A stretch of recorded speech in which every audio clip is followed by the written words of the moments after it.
Yep. Great. Well, good evening, everyone. Welcome to SARS September meeting. To speak for us tonight, I'm delighted to introduce Lisa Jones. So Lisa is a passionate astrologer, teacher, counsellor, and Australian bushflower practitioner, and she has a lifetime love of astrology and related modalities. Amongst some of her training, Lisa has completed qualifications through Astrosynthesis, Melbourne, master level through the Stephen Forrest Astrology Program. She has a diploma in counselling and group work and advanced certificates with Australian bush therapies. Lisa is now a tutor at the Forrest Centre for Evolutionary, where she tutors all levels within the school's curriculum. So her topic tonight is called Unlocking the Cosmic Power of the Outer Planets. So now I'll hand it over to Lisa. I'm looking forward to that and say welcome aboard. Thank you. Thanks, Lisa. Thank you very much, Cheryl. It's lovely, and it's very happy. I'm very happy to be here. Good. It's a great opportunity for us all just to get together and connect and share our passion, which I'm sure we have. And I'm just going to say too, with the chat, if somebody has a pressing question that they really want to ask, please feel free to just say to me, hey, but I won't, just with my eyesight, I won't monitor the chat, and then at the end, whatever questions we have, that's no problem. But just if there's something that pops up, let me know, because I probably won't see it, if that's okay. All right, so thank you for that introduction. I guess I just before I share the PowerPoint, and I will keep an eye on the time, and I will do my best to keep to time, because for those of you that know me, in fact, maybe I introduce my astrology. So I'm just plugging in my, there we go. Introduce myself astrologically. So I'm a Sagittarian sun with a Capricorn moon. Both my sun and moon are in the 11th house, and I have Aquarius rising. And I'm probably just going to add one other little thing, because as an evolutionary astrologer, for me, the nodal contract, what we sign up for, what we pay forward to come back into this lifetime and continue to resolve and heal and confront the questions of what we're here to, how we're here to grow, is very, very important. So my South Node is in Capricorn. That's all you need to know. But what I was going to say is I am a Sagittarian, and I do like to talk, and I do like to connect. So I will be as mindful as I can around the time. But, if you want to give me a shout out, if I get to sort of 15 minutes before and look like I'm running out of time, feel free to tell me. So I would imagine that everybody here tonight, astrology encompasses many different modalities, whether we are medical astrologers, psychological astrologers, Vedic astrologers, evolutionary astrologers. We're all here, for the main essence of astrology. But I just want to say, for me, I did start as a modern astrologer, and then I sort of found my way through to evolutionary astrology, which opened a lot of doors and answered a lot of questions for me that I just found were maybe not unlocking from a modern perspective. That was just me.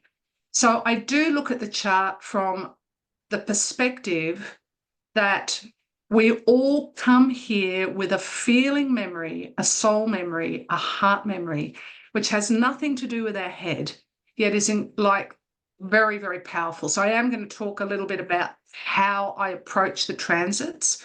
Well, here we go. So I'll just share the screen. Hopefully that all goes to plan. There we go. And that is not my PowerPoint. That's my little friend, the frog. So let's jump into the PowerPoint for tonight. I'm just going to let you know, and let me just move all of you guys up here so I can see you. A minute or two, I just want to share with you some of the things that are going on. I will not make this very long. Anybody that wants to contact me always open to answering any questions. So as you were all talking about, anyone that feels free to sort of hop on a plane in the next week and go to Italy, I'll be over there with some wonderful astrologers presenting 10, 2, 3, 5 of us all presenting over the course of 4 days, and that's going to be on Lake Como. But for those of you that probably can't make Italy, next year we have a lovely retreat which is just being put together in Bali with Maurice, Mark Lawrenson and I. So that's something that's coming up next year. Also, as you know, I've been so fortunate to work with Stephen Forrest, and I sort of got thrown something very recently. So we're running a sacred site tour with Steve and Katie, who's the head of the school, and myself. First part will be a conference in Athens. Second part will be a sacred site tour for 8 nights. So that's also happening next year, just letting you know. And this is just about my sacred site tours, which you can see online. So let's begin. I just want to make me one so I can see everything on the slides. Okay. So I like to call the outer planets the shapeshifters, because I believe everything in the chart, even the quicker moving transits definitely shape us. They just don't always hang around as long or push us into the unconscious realm for us to, to pull out the pieces that we're ready to work on a deeper psychological, soulful level. So working with Uranus, Neptune and Pluto, they really do offer us opportunities to come up to the crossroads and go through the transitions in a way that is incredibly empowering. But of course, I'm also just going to say that wherever we choose to have these 3 big guns, these gods, in our natal chart, I mean, that is, we could sort of overlap that a little bit tonight, that these planets, as I talk about them, we can reflect on, well, where do we have them natally? Where have any of us chosen, like just my example, I've chosen to have Uranus in the 8th house in this lifetime. Why? That's for me where evolutionary astrology sort of splits off a slightly separate road, rather than looking at it from that more psychological, clinical approach, which is still wonderful, and I wouldn't be without that background for the world. But the evolutionary perspective is, why do you have Uranus in the 8th house? What's not gone to plan in relation to your 8th house that Uranus needs to step in this lifetime to help you heal? So that's the approach that I'm going to take. So I just want to start by saying, as above, so below. It's a phrase that I'm sure we're all familiar with. What goes on outside of us has an impact on what's going on inside of us, as the growth that we're experiencing inside is impacting what goes on outside. So it's simple but effective, hopefully. So I just wanted to make a couple of statements. Sorry, I just to be moving. In relation to this, and okay. So this is how I like to work with transits in general, but particularly we're talking about the outer planets tonight. So transits are definitely synchronistically timed gifts from the gods. I'm going to go into that a little bit more in a minute. They are written into our contract.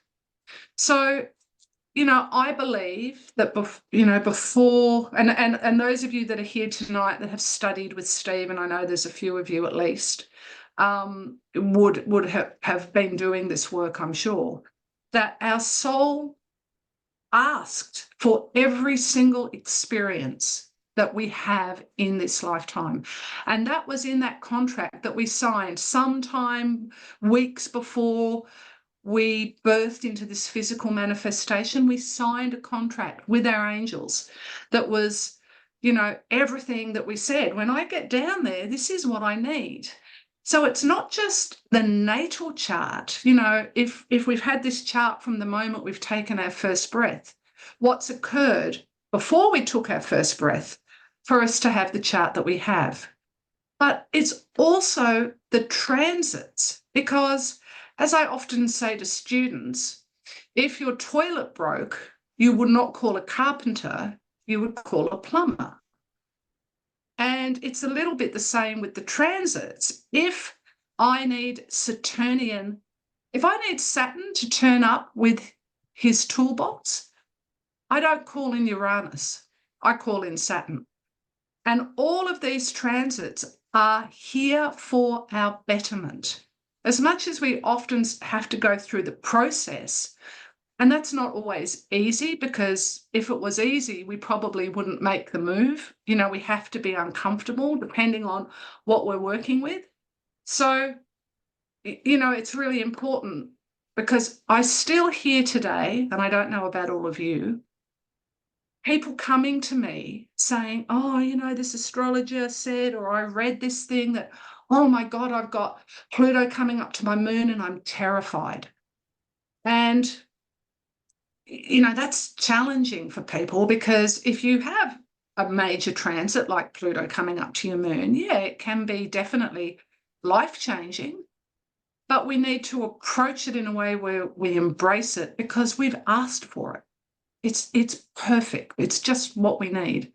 So, as I'm saying, they show up exactly when we've asked for them, and they are not good, they are not bad, they are perfect, because they are synchronistically designed to show up based on this contract and all the experiences that I'm talking about that we have requested.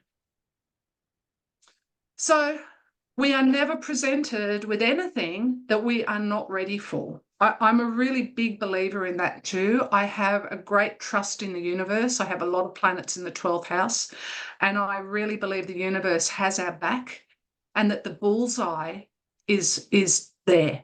We're just finding it. And, the more conscious we become, the more elevated we become, the more we get on that path and find the bullseyes. And there's lots of them in life.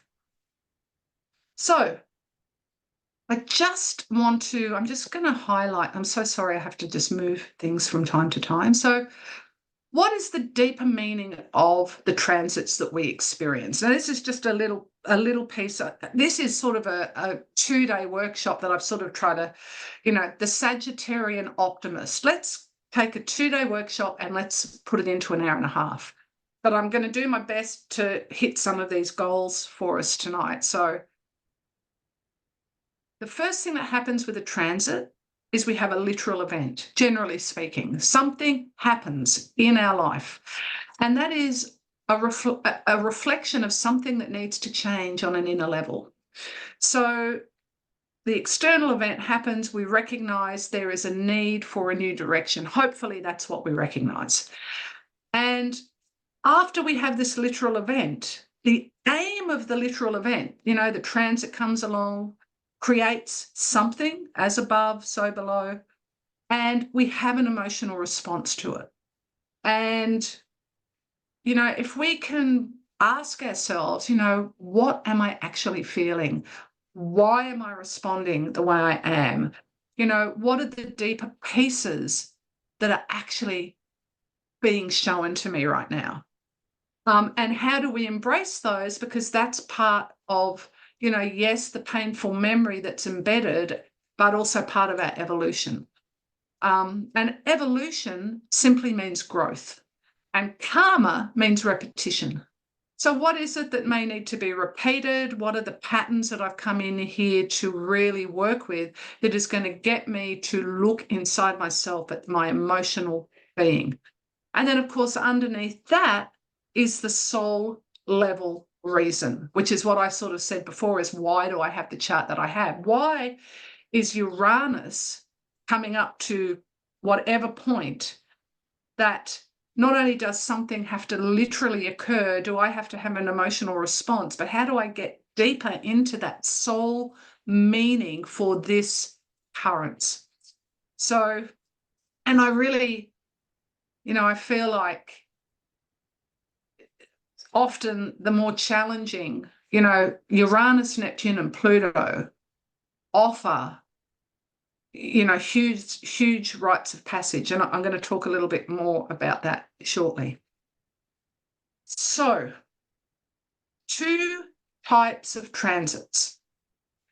I mean, there's lots of transits, but I want to just focus on the fact, for me, like we all know that we have transits that are,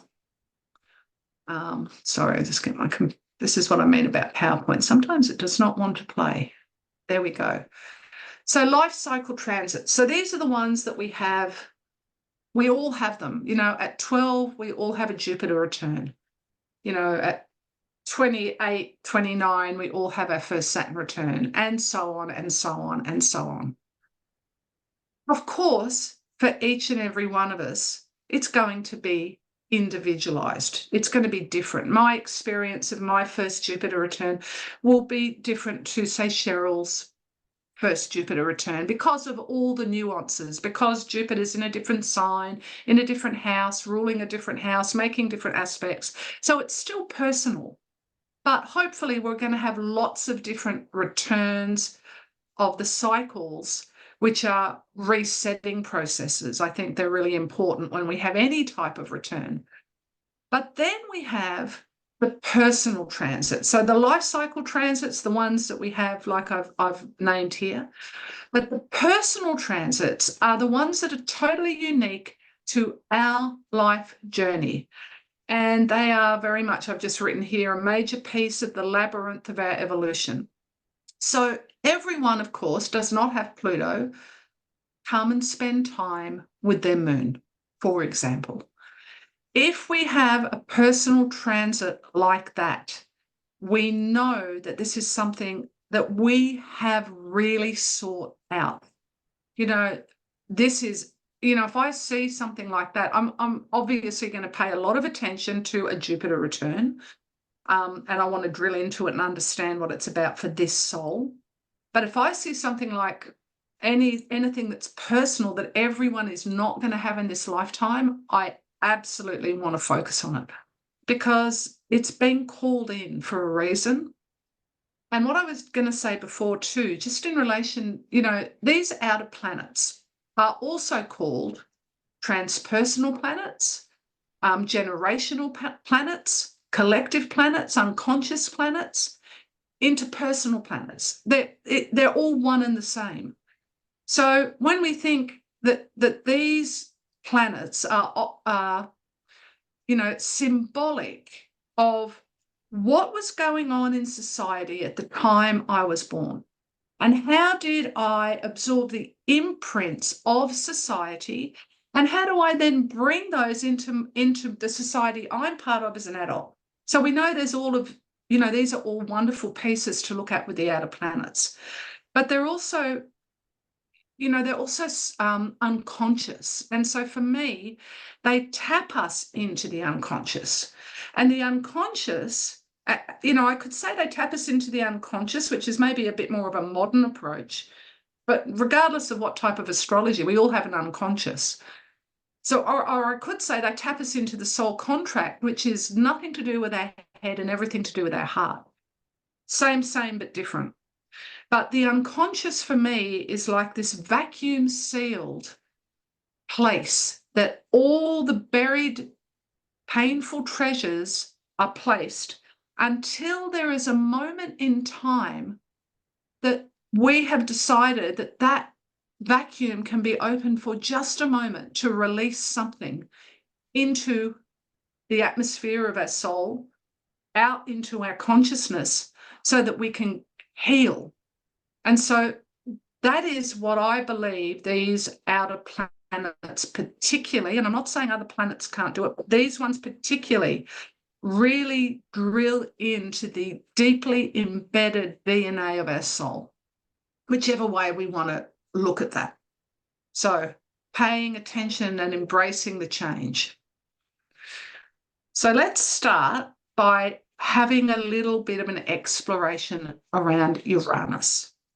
So, of course, Uranus is an interest. All of these gods have incredible Greek myths, which I won't go into so much tonight just because of time. But, you know, they certainly, they offer us a lot. So let's start just by having a look at Uranus. And I've just started with just a few little details that most of us already know. So an 84-year cycle, 7 years approximately in each sign. Discovered in 1781. Now, I know that's a reasonably long time ago, but it's still uncovering things, I feel. You know, we've had Uranus in Taurus for some time now, as we can see, and we'll move into Gemini July of next year, and then back for a short visit in Taurus, and then again from April the following year, we're well and truly into the next 6 years of Uranus. And I feel like Uranus in Taurus has been such an interesting period for all of us collectively and personally, but I certainly feel like I've seen a lot of people with Taurus energy over these last few years that have definitely felt the ground moving, for whatever way you want to take that. Like, it's definitely been shaking up the foundations on so many levels. So what is Uranus about? Uranus requires radical revolutionary change. It's time to change. Now, this statement we could probably make for all these planets, Uranus, Neptune, and Pluto. I think if we said what's one key word that they all have in common, I think change would definitely be up there. But Uranus in particular wants progress, you know, wants ascension. I think that's a really important part of Uranus's work to do with us. So I'm just going to throw up here now some keywords, and then I'm going to pose some questions that we could ask ourselves when going through a Uranian transit. Although we could apply the same questions in relation to Uranus in our natal charts. So just some keywords, because I wasn't sure of, you know, that there may be some people here tonight that maybe not, you know, at the beginning of their astrological journey. I wasn't sure, and I had forgotten to ask sort of that question. So I wanted to just put some fundamentals up as well. So I'm just going to pop them all up and just talk about a couple of them. So is there one more? Yes, there is. So, you know, Uranus, as I just said before, you know, this is the revolutionary. It's the energy that is unorthodox, that wants to do things on his terms. You know, he wants to take risks.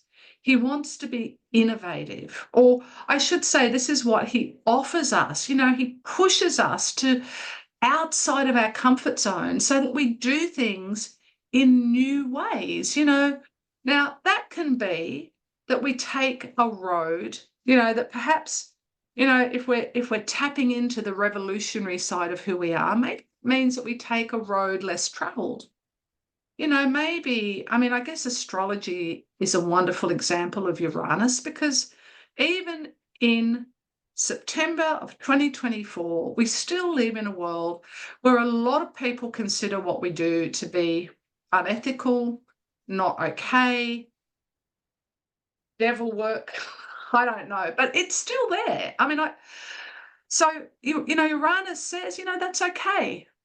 I can take this less trodden road because my truth is important to me. So it wants to shatter old limitations. It wants to help us to get on the more unconventional road and be comfortable in our skin, and definitely strives for independence and ultimately liberation. Now, of course, that can also come in the form of disconnection, alienation, marginality.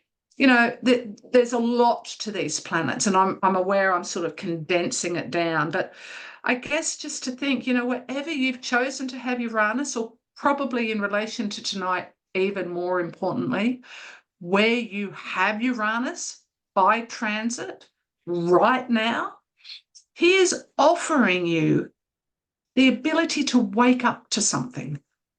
And that's a gift, and maybe it may be. I actually remember, I don't know, those of you that may know, a wonderful Swiss astrologer by the name of Verena Bachmann. She actually used to do a lot of work with Brian, and I was fortunate enough when I was doing my diploma with Brian, we had to do hours, and Marina was coming out a lot, so I got to see her a lot, and I still see her every second year. She still comes out and does a workshop in Sydney with me, and she's wonderful. But I remember going to a workshop she was presenting on the outer planets, actually, and I remember her saying, when you are engaging with Uranus by transit, do one thing differently every day. Even if that's brushing your teeth with your left hand if you're right-handed, or having a cup of tea on your back porch instead of your front balcony, or driving around the block to work rather than taking the main road, or whatever it was. I never forgot that. And I thought, that's just such great practical, down-to-earth advice. How do we work with this great sky god who doesn't even want to revolve around the sun, because the sun demands he revolves around us, and Uranus says, I don't revolve around anyone, but he does. But, how do we work with him? So he is going to break things down, as all these planets do, but it is for our best interest, because something is being asked to find a new sense of fresh air. And something I was going to say before, and this is actually, I have to sort of give this one to Steve, that he said to me once, we are the predictors of the questions that we will be asked. Because, there's a lot around astrology being predictive, and I think it's probably not the right word. I actually think we can gain so much consciousness by working with transits and working with these planets to understand, well, I've asked Uranus to show up now, why, and how do I work with him? But I like the approach that, for those of us that are working with friends, family, clients, actually doing sessions, to think about offering someone, well, you've called this planet in, what do you feel needs to be liberated here? And chances are, if they're dancing with Uranus, they're going to come. We can predict that, there's probably some energy going on around them feeling constrained or controlled or restricted, and something needs to break away. And so we can be the predictor of the questions we're going to be asked. So it's a nice way to look at it. So I love this. As you probably can tell, I'm a very visual person, and I think imagery is very important, and I think it's a great way to work with people. So I just popped up some questions. Oh, and I just wanted to say too, Ben, Cheryl, Bob, if anybody would like the PowerPoint I'm very happy to share it. Because I know they're going to get the recording probably, but if they just want the PowerPoint as well, because I think it can be a great point of reference to go back over things. I just thought I'd say that. I forgot in the beginning. So Uranus asks us to experiment with new behaviors. So these are just some reflective questions that I wanted to put out so that you can go away and have a look at your own charts and think, how is Uranus asking me to experiment here, depending on where you may have Uranus transiting right now. Sorry. Uranus is asking us to break away and liberate from anything that is holding us back. So, what's holding us back? Is Uranus coming up to our Venus? Are we in a relationship where we're not able to truly be authentic? And how can we change that? And what needs to occur? Do things our way. How do we, we all I think as human beings, most of us like to do things our way. But, if we're not doing things our way, maybe we're doing a lot of people pleasing or whatever the case might be, how can we, bring the balance back into our favor a little. Strive for uniqueness. Well, we're all unique. How can we stamp that and show it a little bit more to the world and make progress? Sorry, that's a bit hard to read. Finding creative and innovative paths forward. Uranus is incredibly creative and innovative. You know, one of the beautiful archetypes here could be the mad professor. Embrace the inner mad professor. You know, how can we do that? And take risks and develop self-sufficiency, because I think that is definitely, you know, freedom, space, independence. You know, how can we be self-sufficient in these areas? And finally, it challenges the status quo. As I said earlier on, and I know I'm sort of, I mentioned I had Uranus in the 8th house, but I also have, you know, Sun and Moon in the 11th and Aquarius rising, lots of Uranian aspects. And I know I am forever challenging the status quo, much to the disgust of my children when they're around. But, you know, I love to do it and I can't help myself. But anyway, Uranus wants to do that in a healthy way. So these are some of the questions you could be asking yourself when reflecting on your chart as to, you know, what's actually being offered. You know, Uranus shows up with his toolbox, and like all of these planets do, but Uranus opens his toolbox.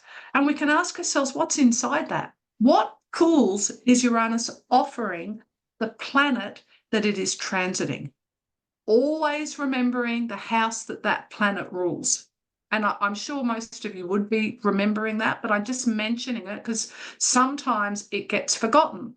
So if Venus rules your ascendant and Uranus is coming up to conjunct it, your ascendant is also receiving a Uranian, you know, not brainwaves, as I wanted to say, but it's receiving Uranian energy as well. And it's always important to remember that little fact too.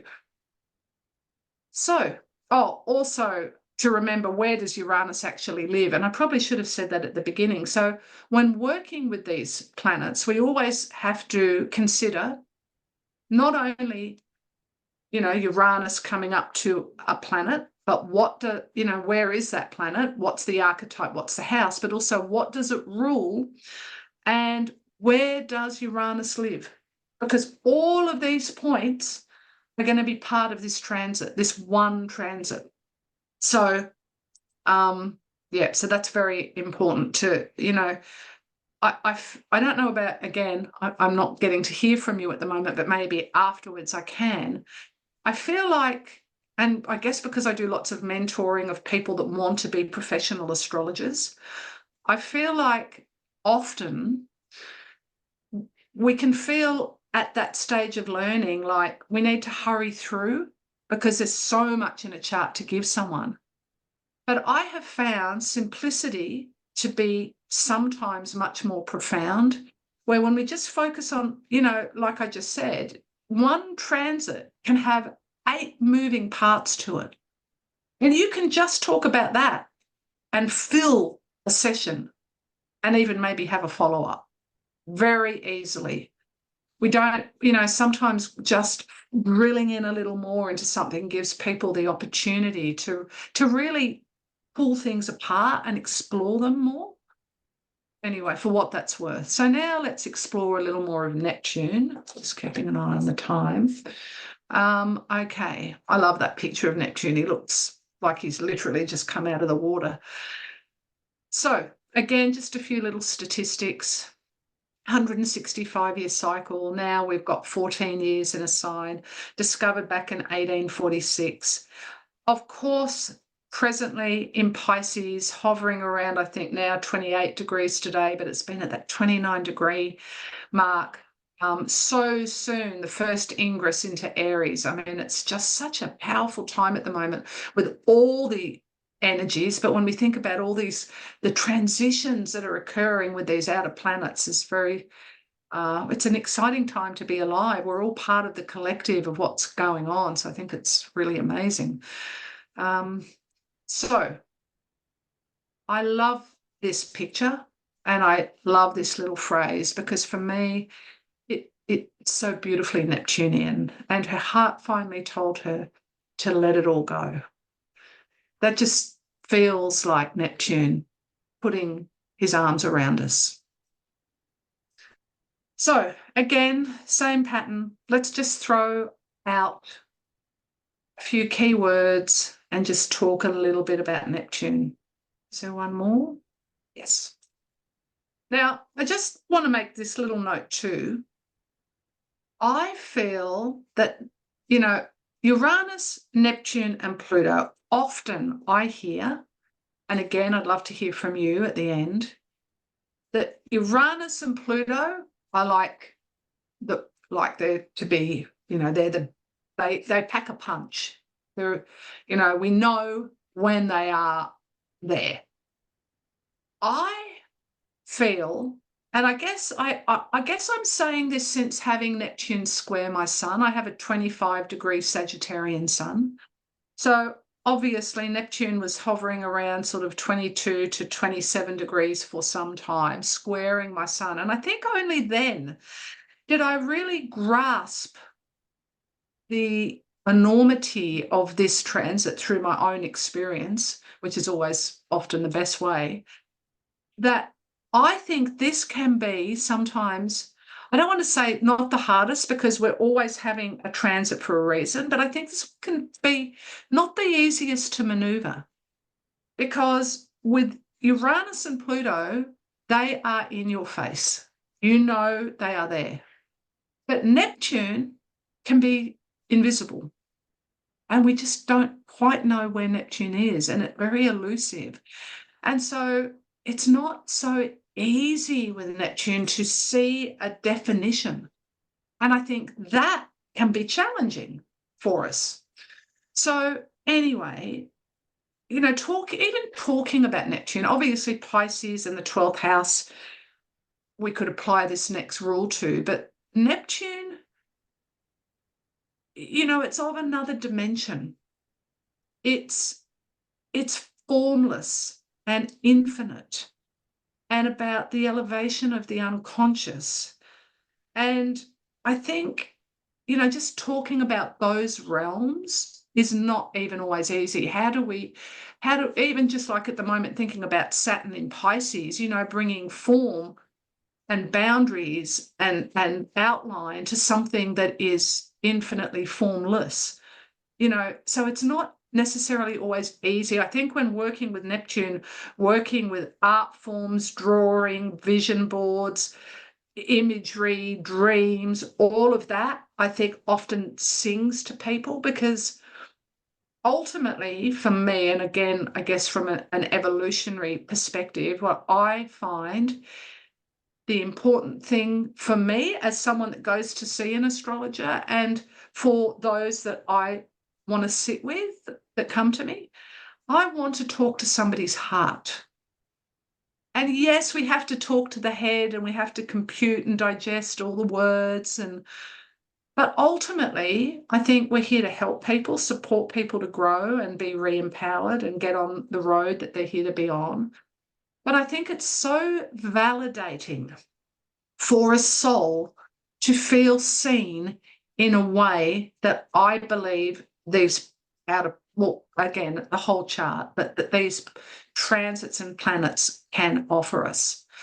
So just some of the key words here. So, Neptune is spiritual, intuitive.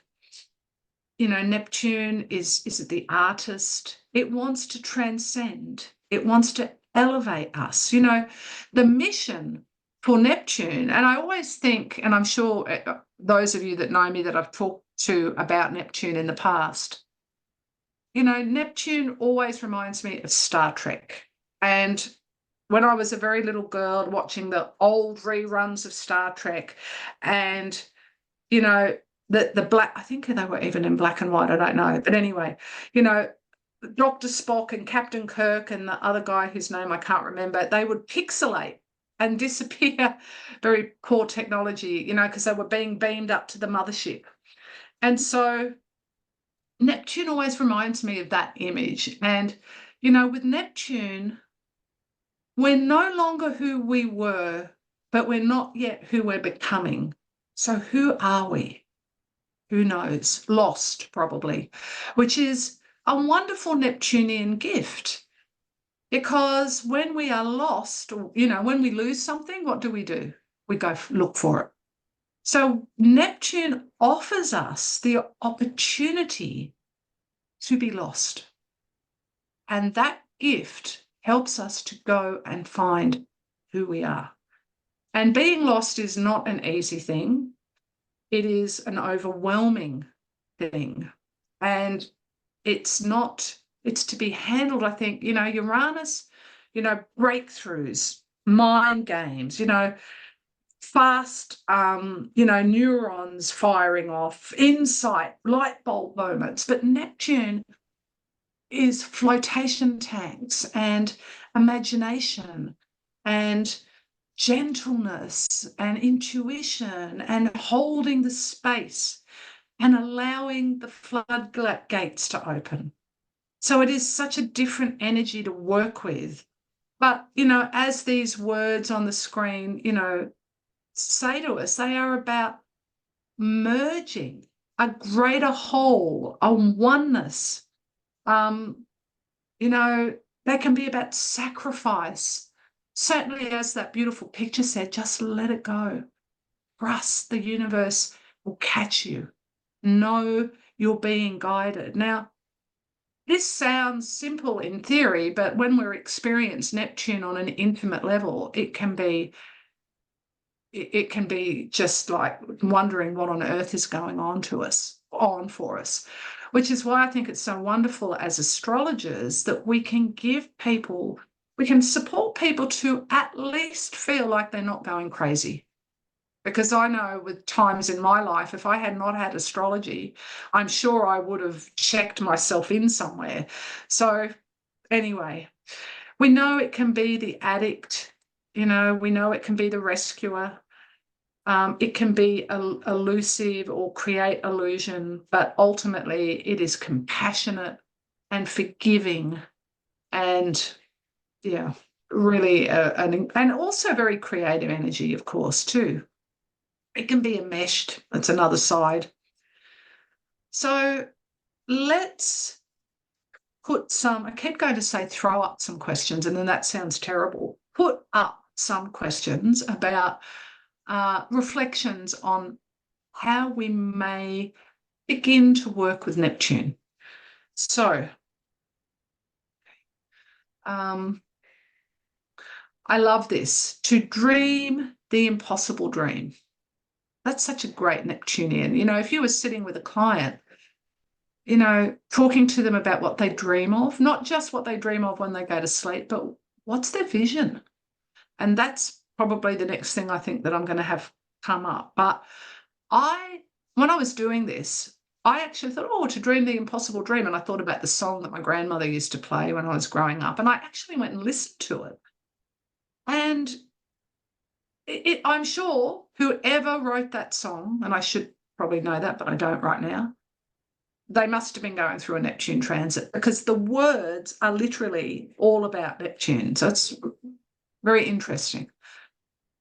Allow yourself to be lost, as I said earlier. Connect to your imagination. So you may have a client that's undergoing a Neptunian moment, and we know Neptunian moments like Uranian moments and Plutonian moments do not just happen overnight. We've got time to work with them. So, connecting to your imagination could be anything to starting a dream journal and talking about the imagery and symbology, or buying a chakra colouring book and spending time colouring and getting lost in the therapy of colour therapy. It could be, starting meditation. It could be doing a vision board. There's so many therapies that fit with all of these outer planets, but certainly connecting to our imagination is a lovely thing to be doing under Neptune's guidance. To have a vision. I think this is probably one of the most important things. Neptune wants us to get our vision, to sharpen our vision. and often when people are transitioning, elevating in consciousness, vision can go out of, vision can actually become blurry, third eye, crown chakra. Like we can actually have those experiences where our vision sort of starts to become not quite right. But to have a vision, that's what Neptune wants for us, to have faith in our vision and to develop it. To pull up the anchor and allow the boat to float to whichever shore you are needing to float to. Just being able to be in the boat, no oars. That's not an easy thing. As I was saying before, being human, just allowing ourselves to float. It doesn't mean that we want, you don't want to think of your friends under a Neptune transit that they float through life, leave their jobs, spend all their time in their house, don't know who they are, and that goes on for long, extended periods of time. Obviously, then we want to make sure we can help somebody that's maybe they've gotten too lost in the transit. But to have periods of just, I'm going to say, giving yourself permission to be. I think we put a lot of expectations on ourselves and in the society that we live in today, reconnecting to the important things of life and just allowing ourselves to be. Maybe we have a day where, you know what, I'm not going to get out of my pajamas, or maybe I just need to cry all day today. Maybe I need to go and sit by the water and just watch the ripples. Maybe that's okay to let ourselves do that under these periods of time. Be creative. As I said before, vision boards are great Neptunian, but, dancing, writing poetry. My mother, who has actually a Pisces South Node, used to be the most fantastic poet. Like, she wrote lots and lots of poetry in her younger years, something I'm trying to encourage her to do again now. So be creative in all these sort of different forms and trust the flow. Very important. Trust the flow. Discover compassion and devotion. This is another area of Neptune, and often I find the compassion that we need to find is often for ourselves. But it can also be in other areas, So what do we want to devote ourselves to? Whatever that might be, how do we get on that road? And of course, this is a lot of material. I'm not just saying it's as simple as 1, 2, 3, 4, 5, 6, 7, but these are important things to reflect on and work with when working with Neptune. And as I've said, and I keep just reiterating, we're never offered anything we're not ready for, and we're never offered anything that is not in the design of our evolution. So let's move on to Pluto, the god of the underworld.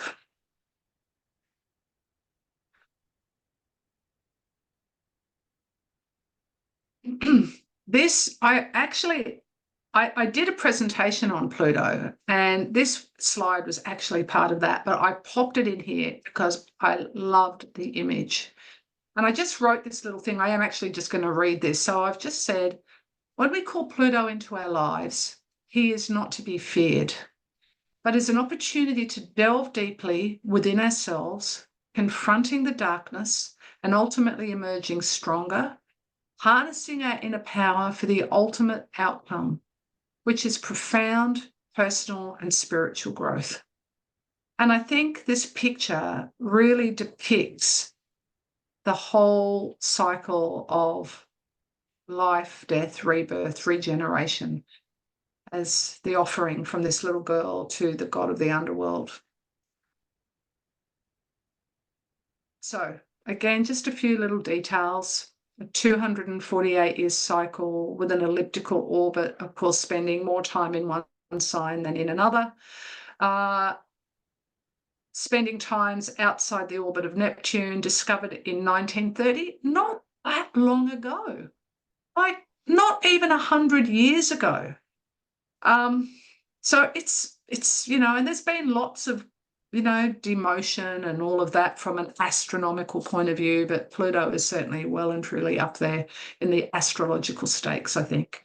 Of course, we had Pluto in Capricorn for a long period of time, where he is today for his final farewell, not for a long time, where he waves au revoir before moving back into Aquarius, where he will be for the next 19 years, or 19 and a half years, a long time. So I'm not afraid of death. I just don't want to be there when it happens. Woody Allen.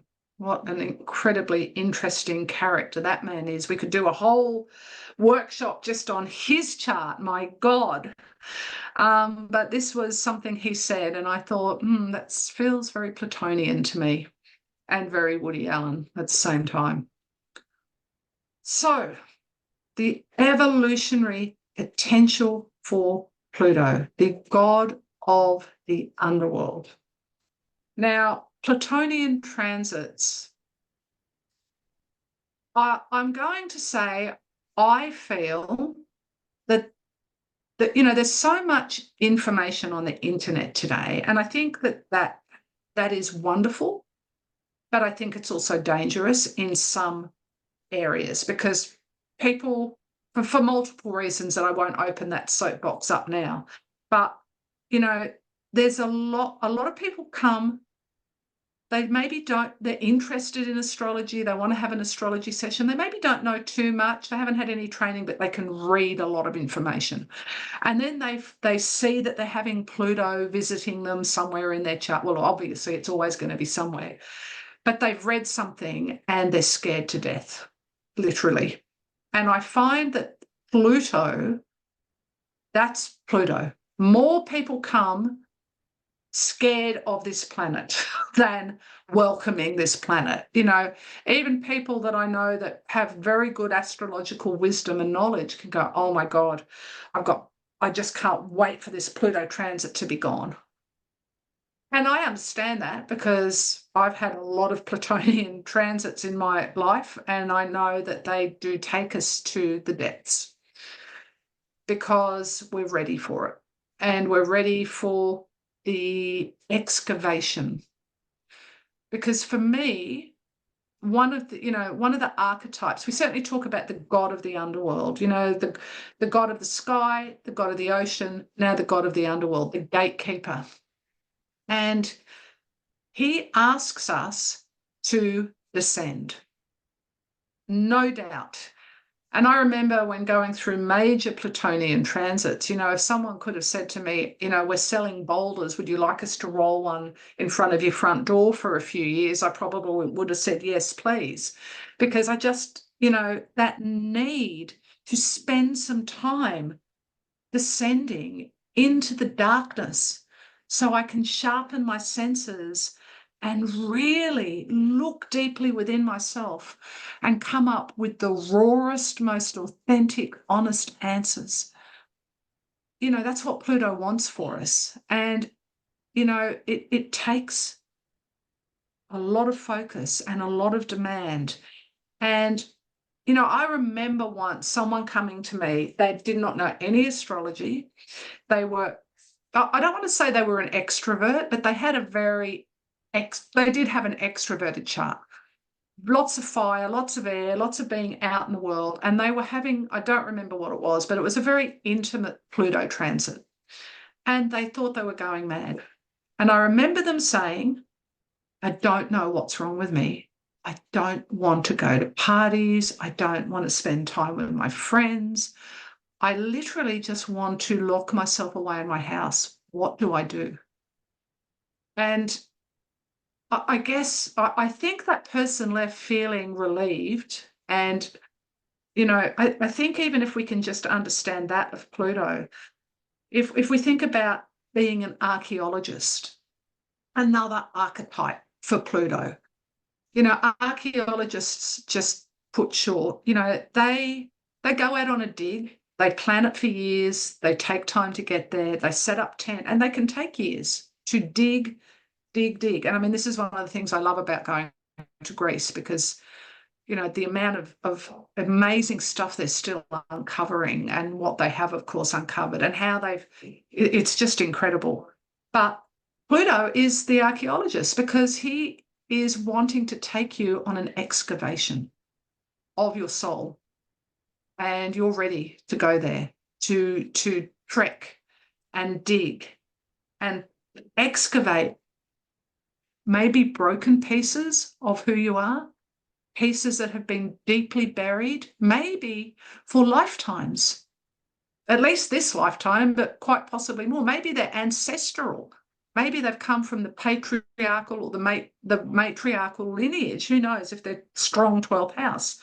But it wants to dig, bring things up from the unconscious, and give us an opportunity to piece something together and put it in the glass cabinet, so that we can release ourselves from this deeply buried unconscious feeling. And Pluto will do that for us.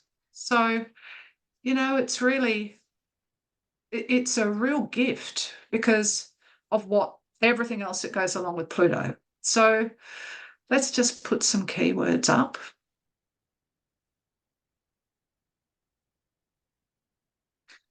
So, of course, we know Pluto is about rebirth.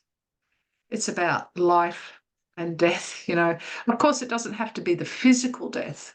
It can be the death of so many things, but it can also create a physical death. And in that death comes new life, that whole regeneration and renewal process. Pluto can also, I guess something else I did want to just say, working with Ceres, Demeter in Greek mythology. Whenever you are working with Demeter, work with Pluto. Because, for those of you that just very briefly that may not know the story of Demeter and Persephone, Demeter, the goddess of agriculture, very much connected to Mother Earth, has a wonderful, loving relationship with her daughter Persephone.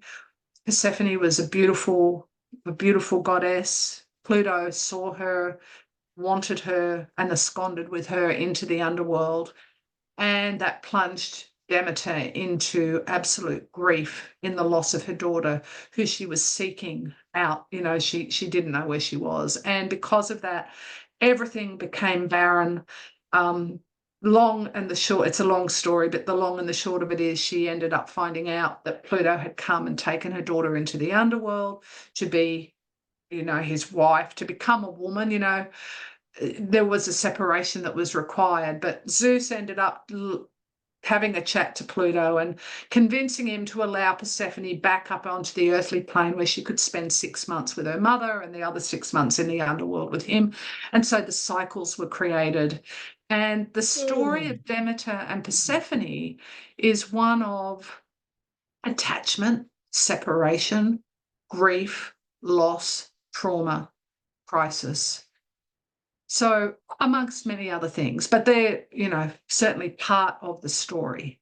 And so Pluto, when we're working with Pluto, or when we're working with Ceres, which I know is another topic, look at them together, because they really do, that they offer a lot when you join them together.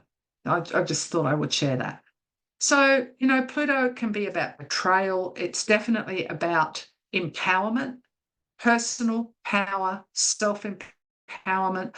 And of course, it can also be around loss of power. In what way has someone given their power away, and how are they looking to claim it back in the Plutonian period that they're being offered? Standing at the crossroads with Hecate. She is the goddess of the crossroads, and she supports us to reclaim the given away parts of ourselves, the parts, the disempowered parts that Pluto will, with Hecate, help us to reclaim. So, it's an intense energy. It's an energy that demands the need to trust, or to redevelop trust, to re-empower ourselves, to really transform and become autonomous through through the truth and through trust and through honest, authentic looking into the darkness. And as I said, excavating, the next chapter of where we're at. So it is very powerful. So what can we ask ourselves of Pluto when we are, this is a long transit. We know Pluto is, going to be moving back. It's just gone into Capricorn, going to move back into Aquarius, and it's got a lot. I feel like the period of Pluto in Aquarius from a collective perspective is definitely going to be about the people taking the power back. I think it's going to be very interesting times indeed. I mean, it's already occurring. The rumblings are already happening, but it's a big time for all of us as a collective as well. But some questions to reflect on with Pluto. How do we reclaim our power? What is our power? What does our power look like? It's a great word that we throw around, but what actually is it? But certainly reclaiming it is part of the journey here. To confront what is real. That's just, I suppose that's about looking into the darkness and really seeing the truth, but confronting what is real. Finding our way in the darkness. They say when we lose a sense, like if we were to go blind, how all of our other senses sharpen. And I think when we're in a Plutonian period of life, that is definitely what happens. It's even like, when you get up in the middle of the night and you've got, go to the bathroom or something and all the lights are off, you let your eyes just, get clear, and suddenly, we can see much clearer in the dark. And I think Pluto allows us to get clear about what we see in these periods of our life. Allowing the death of anything that no longer belongs. That is definitely part of the Plutonian quest. If it's outlived its purpose, if it's outlived anything, it's time to go. And Pluto will definitely be part, if we try and hold on, it's not going to work. Pluto will definitely eradicate whatever it may be. It's needs to go. Having the courage to meet the challenge. That's definitely, Pluto is, it has a little bit of an affiliation with Mars. Mars is the co-ruler of Scorpio. Pluto now is the modern ruler. I think courage is a very important quest in the Plutonian journey forward. And I think rediscovering our passion, passion and intensity, owning it. When somebody is, you hear people say something like, they're so intense. Or maybe somebody says to someone that's very Plutonian, oh, you're so intense. But the answer to that should really be, well, for who? Because it's about owning the intensity. If someone has a challenge with someone's intensity or someone's passion, it's not for you to withdraw it. It's for maybe the person that's saying you're too intense is challenged by it. So really rediscovering, what that passion and intensity looks like, and committing to our truth. Rediscovering what is our truth, and then not allowing people to pull us off that path. And lastly, of course, just shedding our skin and regenerating. And I picked the picture of this butterfly because, of the process the butterfly goes through, or the caterpillar goes through to become a butterfly, in beating its wings against the chrysalis so that it can beat its way out and become the beautiful butterfly. And there's that lovely little fable story of the little boy that watches the butterfly trying to beat his way out and thinks that he's helping and, breaks the chrysalis open so that the butterfly can come out easily, but the butterfly dies because it needed to go through the process so that it could actually come out and transform. And I think Pluto is very much like that. So I know I'm giving a lot of stuff I'm giving to you, but hopefully I'm sure you're all taking it in. So I wanted to just touch on the houses just briefly, because obviously, when we don't have time to go through all of them. And I guess I could say at this point, even wherever you may have Uranus, Neptune, or Pluto, but probably specifically by transit, because we're talking about that tonight. Where we have these planets is so incredibly important. So I just thought I'd do a little bit of a summary. Of course, we don't have a chart up, and there's a lot of facets and roots that go along with just one transit that we would want to be looking at.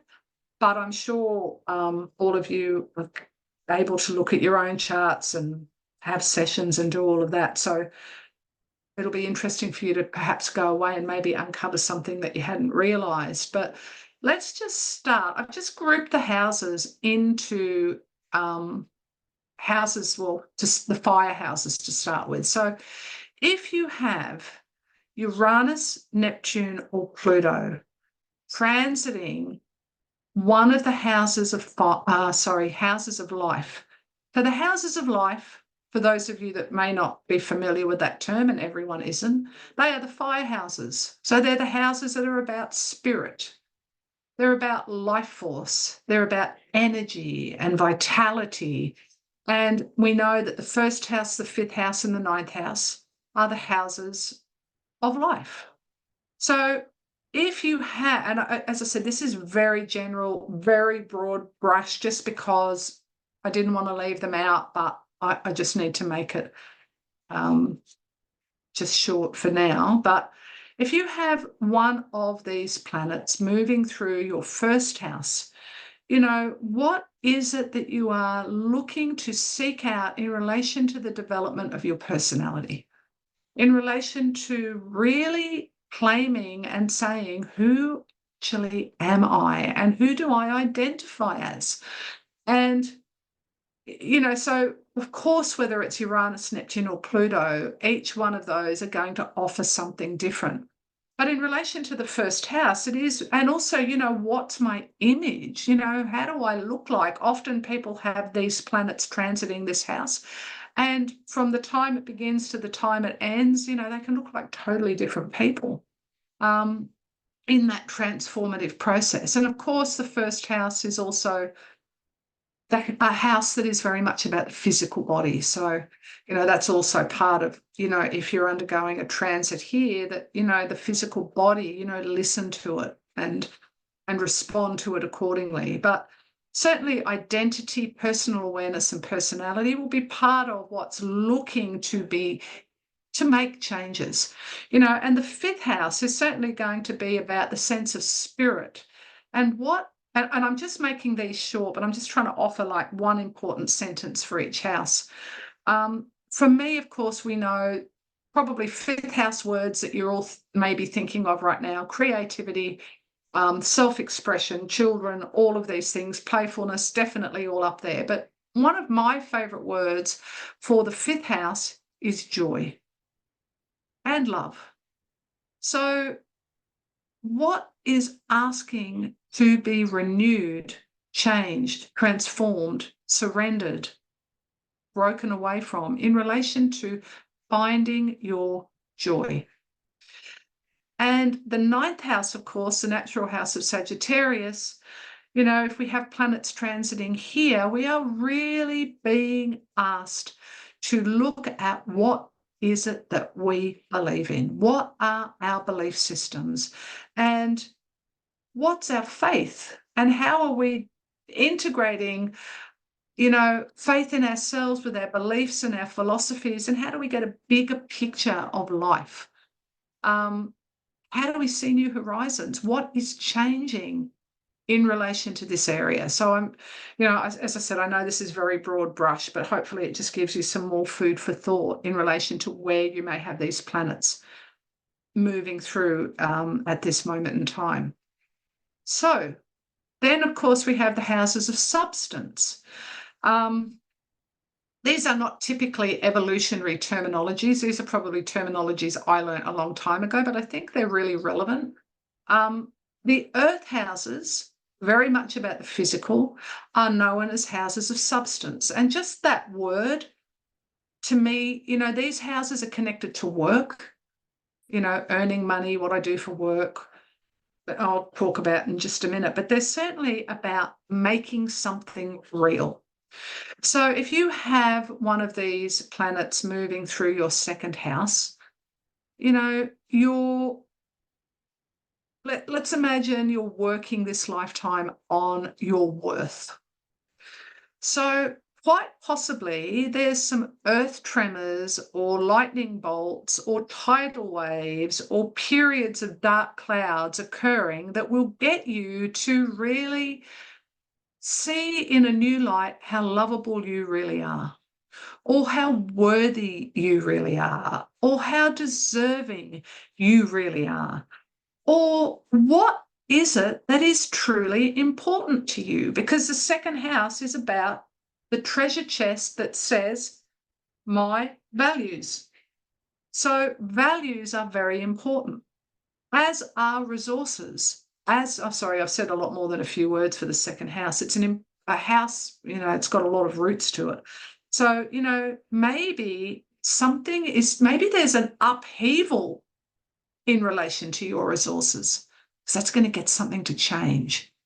So this could, the natural Taurus house, it is very much about substance and comfort and routine and all of these things. So something is looking to change, that's for sure. Then we move to the sixth house. I'll keep these a little shorter. I always feel, and again, I know that you'll all have your understanding of the sixth house. And I think the sixth house sometimes gets a bit of a bad rap. It's like, make sure your filing system is in order, make sure your kitchen cupboards are cleaned, or your labels or your jars are labelled, and I say that with a smile on my face. But the sixth house is also very much, apart from being about work and being about your health and well-being and your daily routines and all those things that we learn, the sixth house is about being effective and efficient. The sixth house is about the skills that you are developing that other people want. And I guess that statement equals maybe being of service, but also about looking at reality and how we bring in order. So if you have one of these planets, or maybe who knows what you've got in there or transiting there, what's asking to be changed around this area of your life? How are you looking? What's being shaken up around, really developing new skills, and being able to be more effective in whatever it is that you're seeking out. And I will add one more thing about the sixth house. Sixth house is mentors. Maybe when you've got a teacher or a mentor, or you're seeking out a mentor, you've got, maybe Pluto in that house or Pluto moving through that house. You want a mentor that's Plutonian, that's going to get you to confront and really square off with you. You don't want I don't want to say you don't want a Venus type mentor, but I think you know where I'm coming from. So 10th house, again, a big topic, but the 10th house for me is, what is your true spiritual path in life? What is your mission in the world? Now, that, of course, means, who are you as an authority figure? How do you work with other authority figures? What experiences do you need from the world? What's your public image? All these things that we can go into. But I think if we just say, what is changing in relation to waking you up, or supporting you to transcend and elevate, or really regenerate in relation to your mission in this lifetime and what you bring to the world, I think is certainly very important when we're talking 10th house. So what about the air houses? So houses of relationships. Air houses, they are interpersonal, and we need other people to work with these houses, the 3rd, the 7th, the 11th. So, they're air houses, so they're about movement, they're about connection, they're about sociability, they're about cooperation, they're about give and take, they're about learning who am I and who are you and how can we work together. So third house, one of these planets transiting through the third house, what's going on with your state of mind? Do you need to change how you think about anything, I suppose, but maybe about your own ideas? Maybe you've got amazing ideas, but you don't have the faith to put them out there. So maybe something's coming along and saying, we need to look at this. I mean, I guess an obvious one is communication. And communication is not just about talking, it's also about listening. So what is looking to be evoked and evolved in relation to everything, how you digest information, how you filter it through, how you spit it out, that this is all very important third house material. I mean, maybe that you have a sibling story. So is there something changing with your siblings? Just some thoughts. And what about the seventh house? So the seventh house, of course, the house of, I'm going to say relationships, but definitely significant others. And I believe this is the house. This house is very much about trust, where we learn to trust. The beginning of it, of course, that flows into the eighth house. But we can't learn trust unless somebody else is there. We can't just trust ourselves. So we need somebody else to learn about who do we trust and how do we trust? And how do we develop healthy, independent relationships? And the Libran side of the seventh house is, we think about the polarity of the first and the seventh, the I and the we. So how am I learning to be an I in the we? And if I'm not being an I, I'm just being a we, something needs to change. And that possibly means that you've got one of these planets moving through this house, maybe. And then, of course, we come to the 11th house. And that brings me to thinking about a conversation I had with my daughter the other day, who is very involved in the P&C at her school. And she was telling, and I used to also be very involved in the P&C when my kids were at school, and she was telling me all about the infighting and how there's a couple of people there that seem to only be there for the good of themselves, not the good of the group. So I guess I'm saying that in relation to the 11th house, because the 11th house is about groupthink. The 11th house is about groups of people. The 11th house is about the good of the group as well as the tribe, as well as like-minded people. But it's also very much about your future. What is my life direction? And just to throw in another little tidbit on the 11th house, planets in the 11th house, particularly natally, are not the work of the first half of life. They need to mature and grow. But if you have something transiting through your 11th house, I would imagine you're looking to really look seriously at where your life direction is heading and who are you hanging with and are they the people for you? Anyway, it's a very eclectic house, as you all know. And yeah, it definitely can get shaken up when we have planets transiting these outer planets through this house in relation to a total turnaround about where we think we're going and where we actually are. So that brings us to the last group of houses, last but by no means least, and that's, of course, the houses of endings, which are the water houses, which are these houses, for me, are the soul of the family. Now, they are complex. I mean, all the houses have a complexity, but that doesn't mean they have to be complicated. But I feel like water, by nature, there's a lot of undercurrents. There's a lot going on beneath the surface that we don't see. There's a whole nother world living at the bottom of the ocean. And I think we could apply those statements to the water houses, but they definitely pull in the soul of the family. They are connected to our ancestors, a little bit like the movie Avatar, when the blue people went to the tree of life or whatever they call it in that movie, and they plug their tails in and they say, It's so beautiful and so blissful, but they talk about this is where we feel to hear the voices of our ancestors.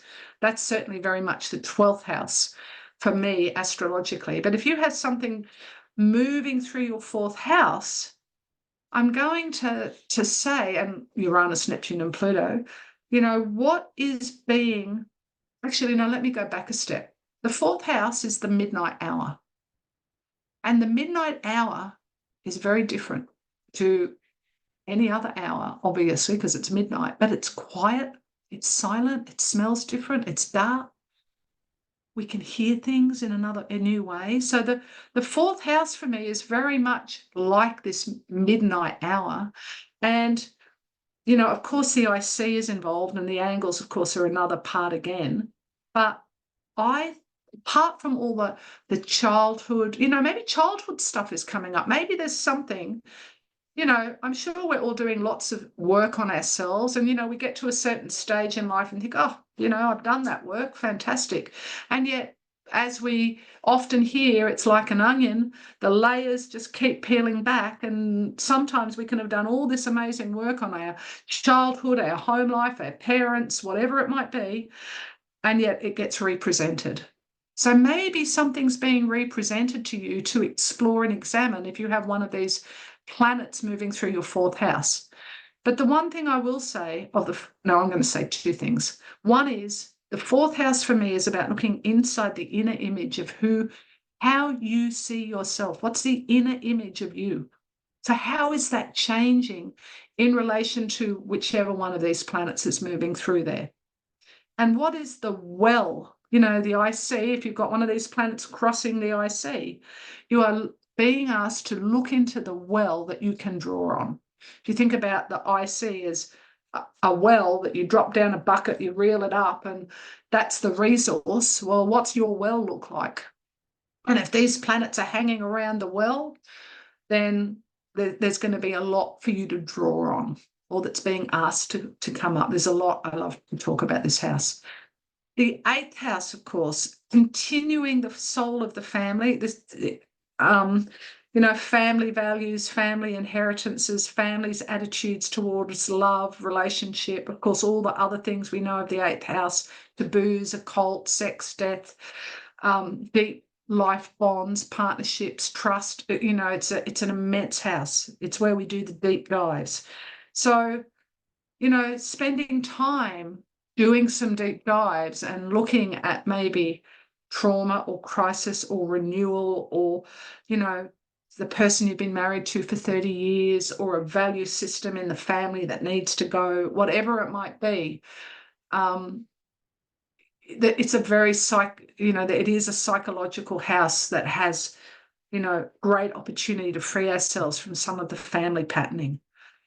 And then if we have one of these planets moving through the 12th house, it is offering us it's a little bit like, all the things that all of you would know about the 12th house. And I'm sure if we had a big discussion now about any of these houses, we'd all offer something, because they all hold a lot. The houses are where the action is. If I've chosen to have one of these planets by transit coming into this arena, this area of my life, something is looking to be renovated.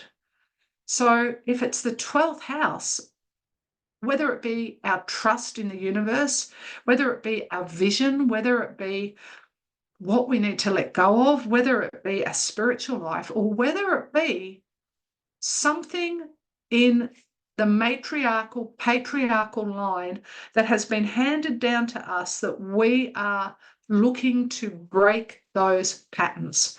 Because I believe the 12th house is the house of the pattern breaker of the family. And so I see a lot. People have stuff come up that's family stuff when they have planets moving through. And of course, these planets, particularly if we're talking Pluto, are going to be in a house for a long time.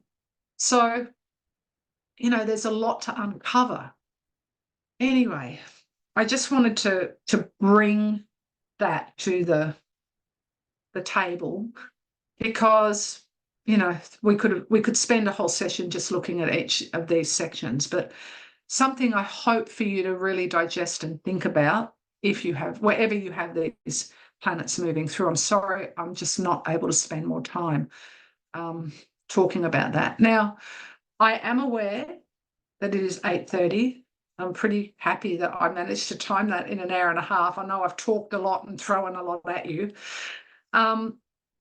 I am look, I've just got some charts here. And as I said, I'm very happy to send this PowerPoint. It does tell you who the charts are, and everyone can have a look at the transits. Maybe now it's nice to have a little bit of a Q&A, send the PowerPoint and let people look at the charts themselves. I'm not sure who makes that decision, but I'm happy. Do people have thoughts, reflections, questions? Have they got experiences where they've had a Plutonian, Neptunian, Uranian moment that they'd like to share? Cheryl or Ben or Bob, what do you think? Well, what would you like to ask the audience and see what they've got? That's up to you. Absolutely. Up to you. I'm happy to. I'm happy to. Like I said, I mean, these are just a few little charts I put up, and they're very simple. So yeah, we've got a raised hand. So let's. I think that would be nice. I might stop sharing because, like I said, it tells you who the people are as you flick through. There's just 4 chart examples, but I think Q&A and connection now might be nice. Sure.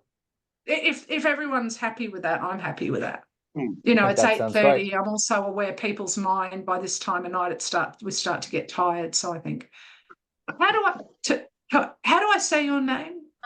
To Tanya, I've loved your talk. I wrote down 15 pages of notes. Oh, that's good. I'd love to go to the Greece. I just sent your thing in an email to save up for it.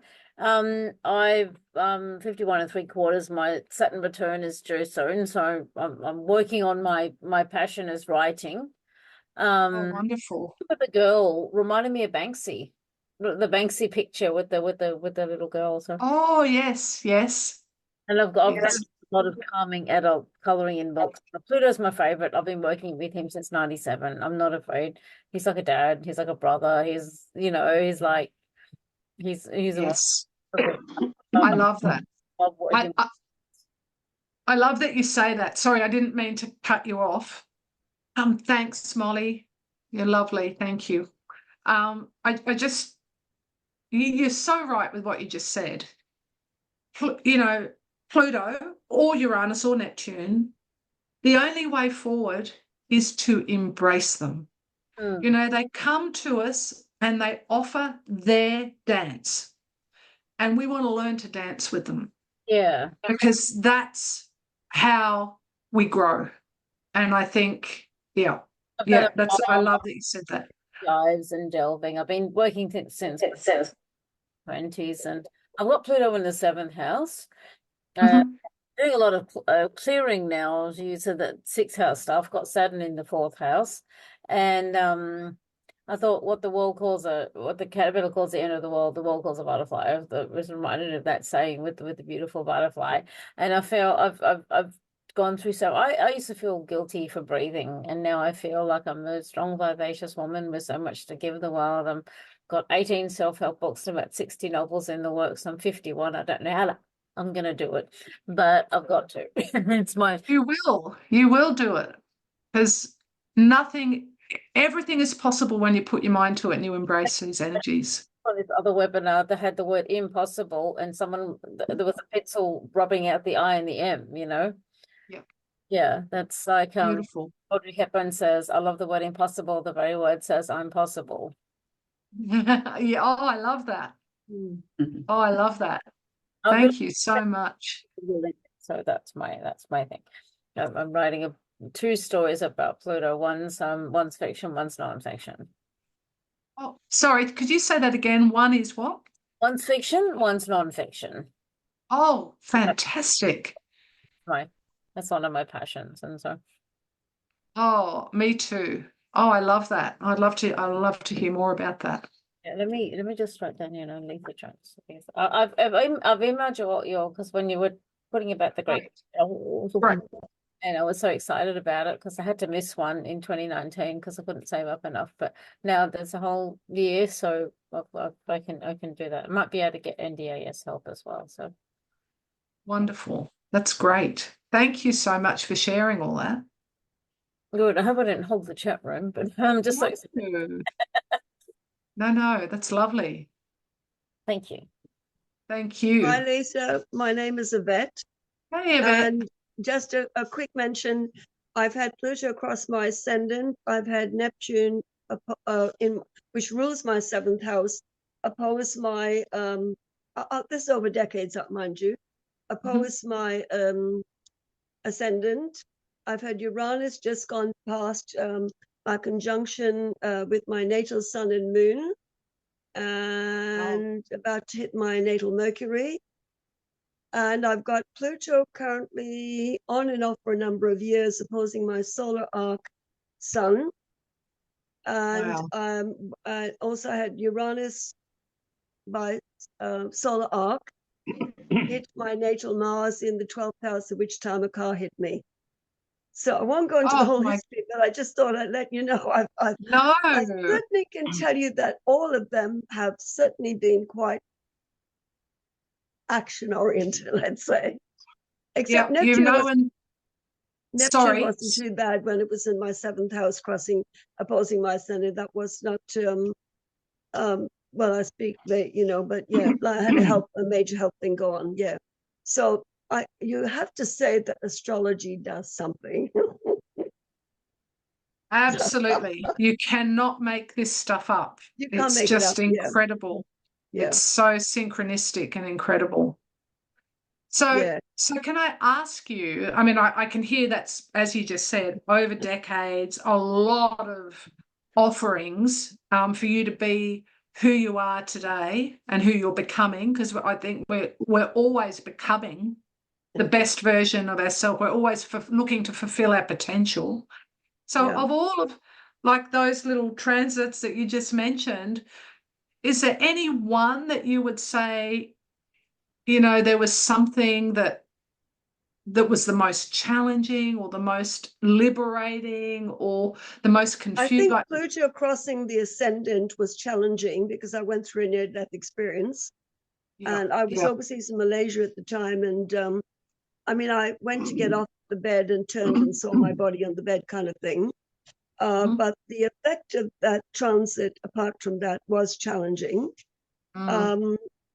The Uranus crossing recently, my sun and moon in the 8th house, was quite beneficial, actually. It wasn't like, I mean, I'm in a challenging time right at the moment because I'm dealing with a major health issue, which I'm in remission of, let's say.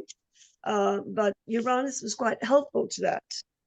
Whereas Pluto across the ascendant was literally death's door kind of,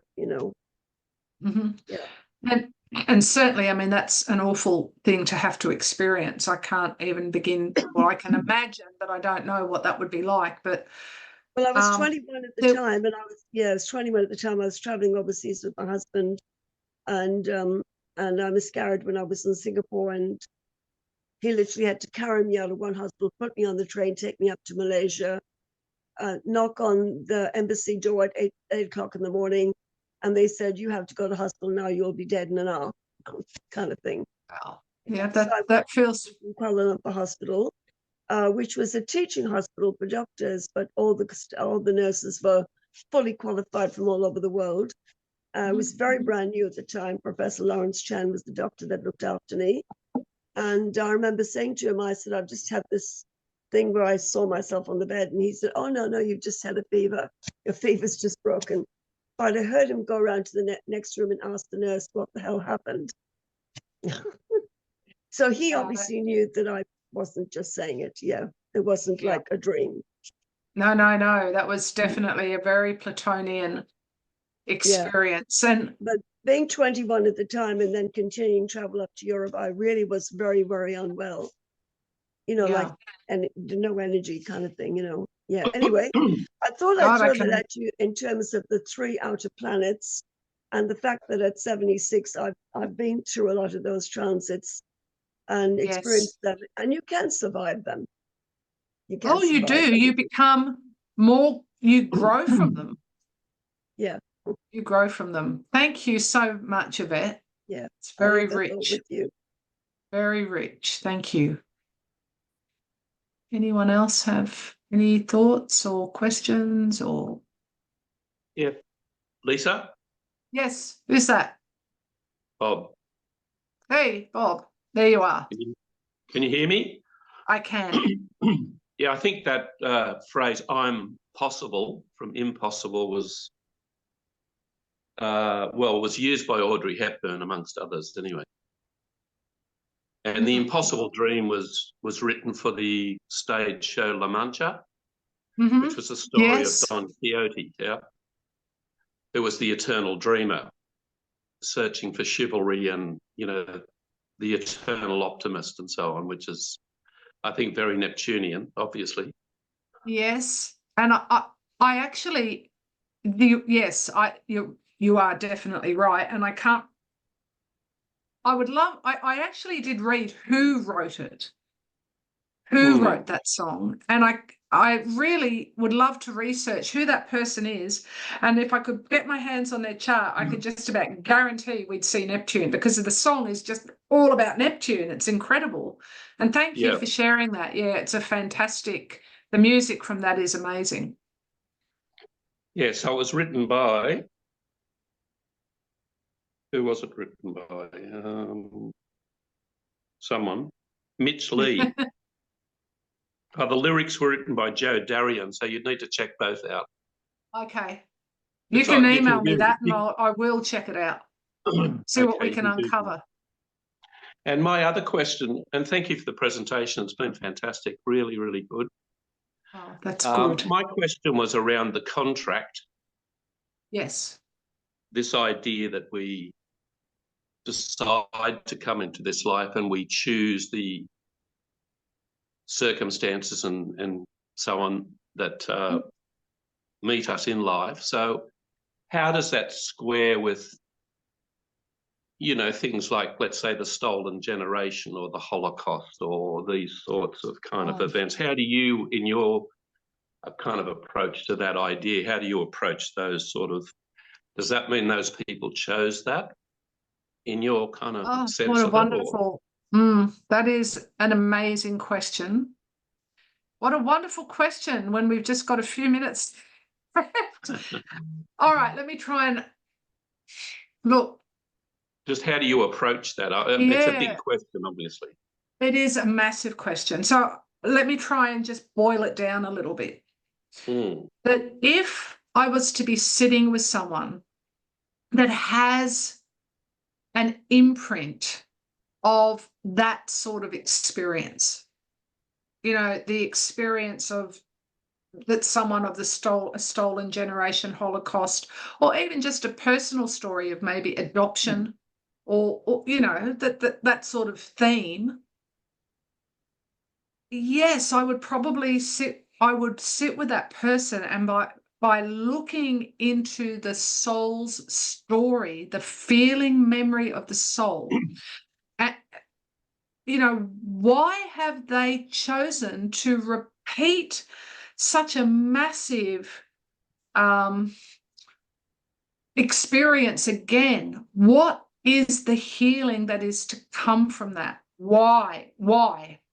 Yeah, I would, but I know this is a very short answer to what is an incredibly big, amazing question. But yeah, I actually would approach it like that from a personal perspective. Like if you were just sitting with one of those people, what is their journey? Why have they come in and asked to repeat such feelings of maybe betrayal or loss or grief? I imagine they would all be themes that would have to be tied in with those sort of generations and stories. Yeah, why have they chosen to work with that? What's their potential?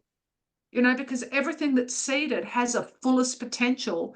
And I guess if I say something like, you know, if the nodal story indicates that trust is something, or betrayal, you know, let's go with trust.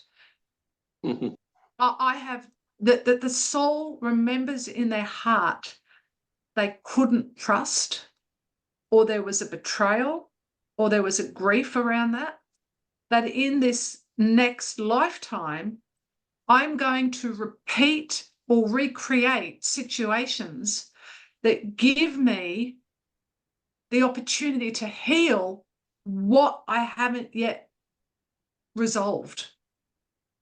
I know that's sort of a bit of a roundabout short answer, but I hope it makes a bit of sense. And I do lots of work with soul contract work and and I am yet, as soon as I start, because I asked myself though that sort of question too, but as soon as I started to trust these symbols in relation to how deeply embedded they are in the soul's feeling memory, but how that is like a powerful pulse or fast-running stream that runs through our life. It is not something that we forget, the South Node. It is absolutely where the pulse is. That recreates and resets up situations like you just shared that give us an opportunity to look at what once kept us caged that now gives us the opportunity to confront and free ourselves. That's how I would approach that. I hope that sort of answers what you said, because it's a beautiful thing that you've offered. Yeah, thanks, Bob. No, thank you. That's great. Was there, did someone, Cheryl, did someone pop something into the chat then? I don't know. I didn't see anything. Ben, did you see anything in the chat line? It's fine if there isn't. I just didn't want to miss it. Yeah, it's a comment from Jennifer regarding women having more issues connected with their work rather than marriages or health. Modern women having more issues connected with work rather than marriage and health in current times. In relation to equality? Sorry. No, I can answer that. Modern women, as a result of progress in society, modern women have got jobs and degrees and worked in different places. So the transits often are affecting the jobs, part of the jobs, not their love life or their health life or their family life, but their job. And I found, as a lawyer, when I became a barrister, they said, oh, you wear the best clothes, you better wear glasses, you better wear some pearls, you better. And I rang up to make the appointment to, pay my entry thing. And they said, oh, you're on the magic carpet ride now, and you think you go cruise through, and given a great time because you've got talent and education, right? But instead, reality is, and this is where the Pluto deep dive comes, the Pluto deep dive is that you find out it's not like that at all. There's violence, there's competition, there's power struggles, there's truth, there's fabrication. The reality is not the reality. Even movies are all about that. I was watching one, Janet King, the ABC one recently, where she's a prosecutor in the DPP. And these girls are becoming prosecutors. They're all finding out that it's not, they can't act like they thought they would, Yeah. Again, another very, very big topic. It's wonderful how these outer planets bring out all of this, just bring so much out for us to think about. And I'm really very humbled and honoured reading the comments. Thank you, everyone. You're really kind. And thank you, Jennifer. You just reminded me of a little, look, it's probably not really what you're saying, but you've reminded me of it anyway, so I'm going to share it. A little meme that I read, and it's two pictures. So the first picture is a modern woman sitting up in bed, and she's saying, oh, I'd love someone to run me a bath. Oh, I'd love a hug. Oh, I'd love this or I'd love that. All these little things that women love.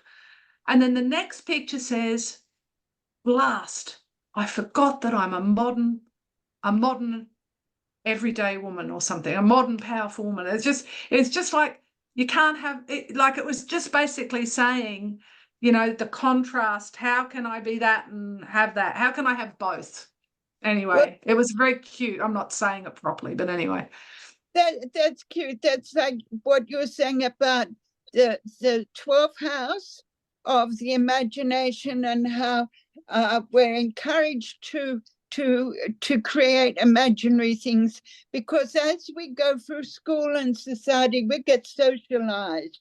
We are trained to censor what we think the world is, how we talk about the world.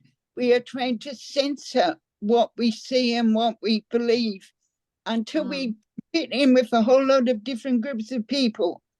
And there is another world for us. Each person does have another background, another culture, another world. And it's only through the reaching out to the imagination and can you draw from your subconscious, your unconscious, that world that you really belong to as well. And I think that's what works out for doctors and all the rest. You know, that doctor who knew the other lady had a fever, you know, he has that awareness of the unconscious culture. Yes, and you've reminded me now of a whole load of books which I probably can't share with you titles now, but I know what you're saying. And thank you so much, Jennifer, for sharing.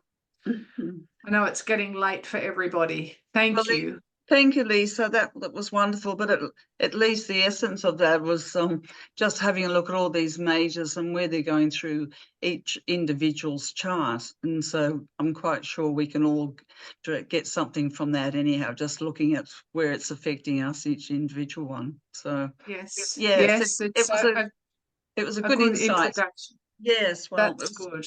It does help you to understand what you're going through at the time, so that every bit of knowledge helps, doesn't it?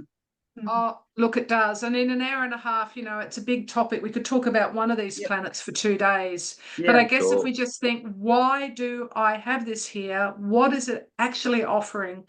And look at it as to our growth and our potential, then happy days. Yes. All right. Thank you, Lisa. That was a wonderful talk. Yes. Oh, thank you, everyone. Yes. Thank you, Lisa. Yes, and thank you. Have a great Here's time. the Neptune. Thank you, guys, and I'll see Lawrence because he's